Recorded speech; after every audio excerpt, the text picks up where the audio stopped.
آج بھی میں دعوت دیتا ہوں، آج بھی، آج تو سوشل میڈیا کا زمانہ ہے، میری یہ دعوت قبول کریں علماء دیوبند یا جو بھی، میں آپ سے اتحاد کر لوں گا، سینے سے سینہ لگا لوں، لیکن صرف یہ باتوں سے تم انکار کر دو اور کہو کہ وہی عشق رسالت ہمارے اندر ہے جو سیدنا ابو بکر صدیق میں تھا، سیدنا عمر فاروق میں تھا، عثمان ابن عفان میں تھا، حیدر کرار میں تھا۔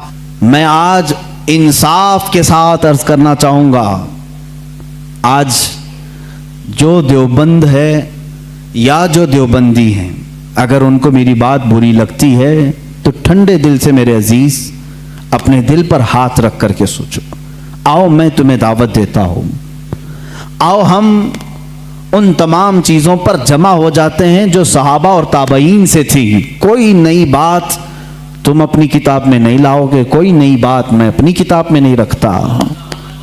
آؤ اتحاد کرو، میں اس اتحاد کا اعلان کرتا ہوں، لیکن جو نئی باتیں آئیں اس کا تم انکار کرو گے، علل اعلان کرو گے اور یہ بھی کہو گے کہ ہم ان سے دور ہیں۔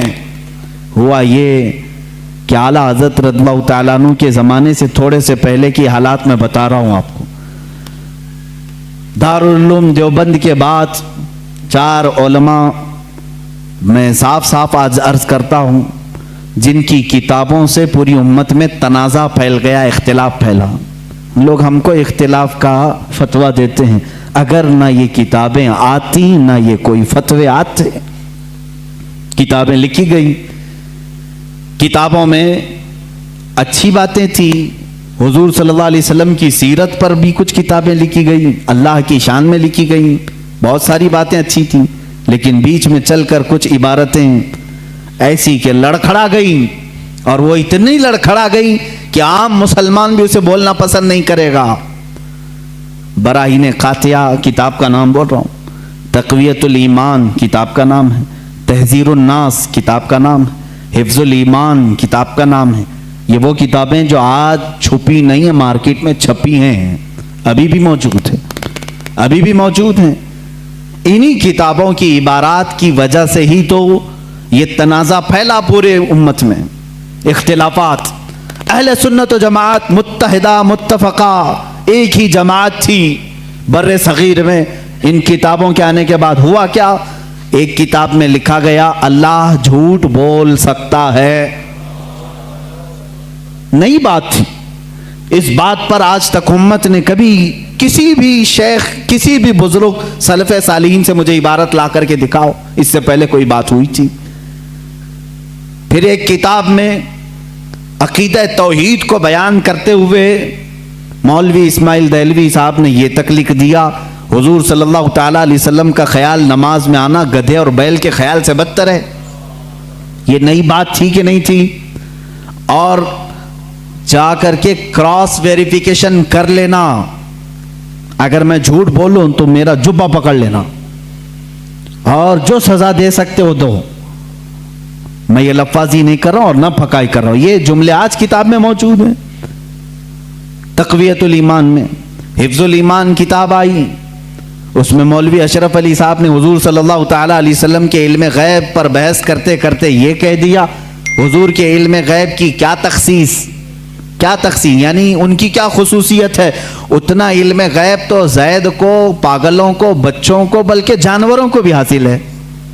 شیطان کا علم غیب تو قرآن سے ثابت ہے، انہوں نے کہا شیطان کا علم غیب قرآن سے ثابت ہے، حضور صلی اللہ علیہ وسلم کے علم غیب کی کیا خصوصیت ہے؟ یعنی برابر ہو گئے، شیطان کو جتنا علم ہے اتنا ہی محمد صلی اللہ علیہ وسلم کو ہے۔ میرے عزیزو، کیا یہ باتیں دل پر نہیں لگتی مسلمانوں کے؟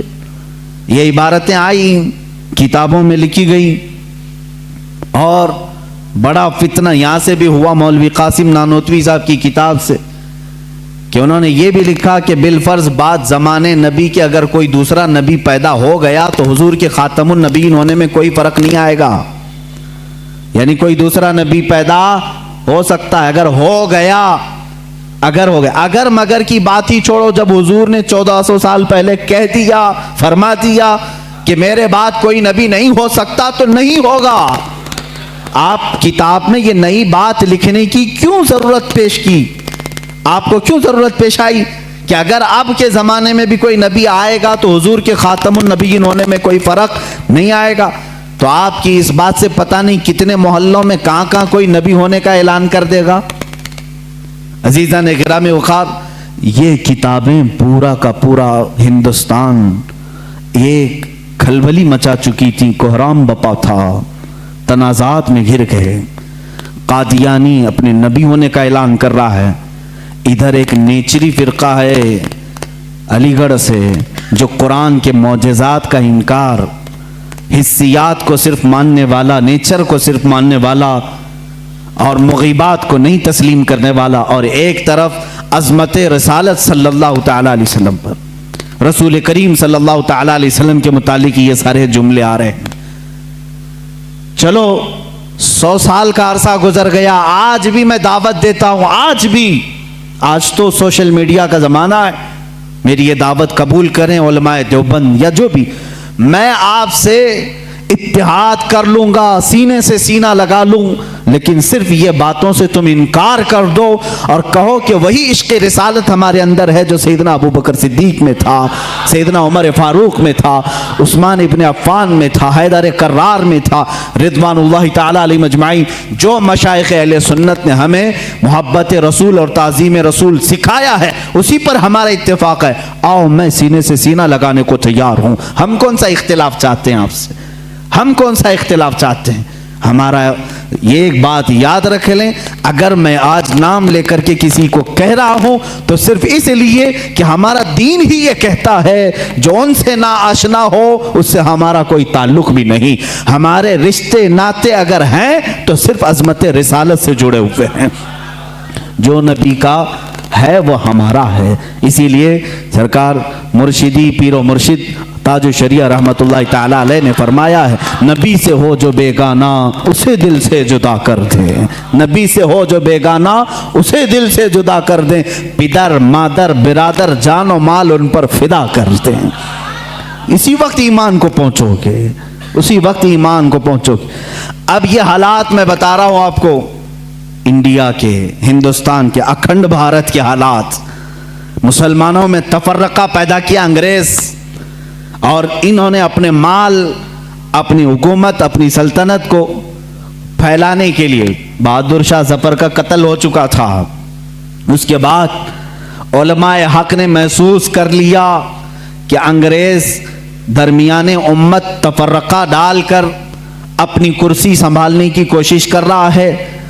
تو وہ مرد مجاہد علامہ فضل حق خیر آبادی رحمت اللہ تعالی علیہ نے دلی کی جامع مسجد سے فتویٰ صادر فرمایا کہ انگریز ہندوستان کا دشمن ہے، ان سے قتال کرنا فرض ہے مسلمانوں کو. اسی فتوے کی بنیاد پر زندگی بھر کی عمر قید کی سزا میں ان کو انڈمان نکوبار بھیجا گیا. وہیں پر ان کی وفات ہوئی. آج مزار بھی ان کا جزیرہ انڈمان میں ہے. مولانا کفایت علی کافی رحمت اللہ تعالی علیہ جو 1857 کی یہ جو غدر ہے اس کے بعد کے علماء اہل سنت کی بات میں کر رہا ہوں، انہوں نے محسوس کر لیا اسی زمانے میں کہ انگریز نے فرقہ پیدا کر دیا ہے. کچھ علماء اس کی بولی بول رہے ہیں.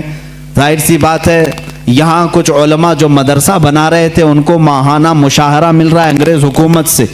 علی گڑھ کو پاؤنڈ آ رہے ہیں انگلینڈ سے، اور دیگر علماء کو پاؤنڈ آ رہے ہیں، اور یہاں جو علماء ان کی ان خرافات کو بیان کر رہے ہیں ان کو پھانسی پر چڑھایا جا رہا ہے. مولانا کفایت علی کافی رحمت اللہ تعالی علیہ جن کے اعلیٰ حضرت بھی بڑی عزت فرمایا کرتے تھے، وہی کفایت علی کافی جنہوں نے اپنی ایک نعت میں کہا تھا، کوئی گل باقی رہے گا نہ چمن رہ جائے گا، پر رسول اللہ کا دین حسن رہ جائے گا. اطلس و کم خواب کے پوشاک پہ نازاں نہ ہو، اس تنے بے جان پہ خاکی کفن رہ جائے گا.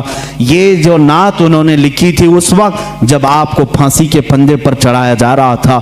یہ مولانا کفایت علی کافی، پھر مولانا عنایت احمد کاکوروی رحمت اللہ تعالی علیہ جن کو جیل کی سلاخوں کے پیچھے انگریزوں نے بند کیا، اس ایک عالم ربانی نے پتھر کی ٹھیکری سے دیواروں پر پوری علم الصیغہ کتاب لکھ دی تھی جو آج بھی عالم کورس کی کتاب میں پڑھائی جاتی ہیں. عزیزان گرامی وقار، اگر انگریز کو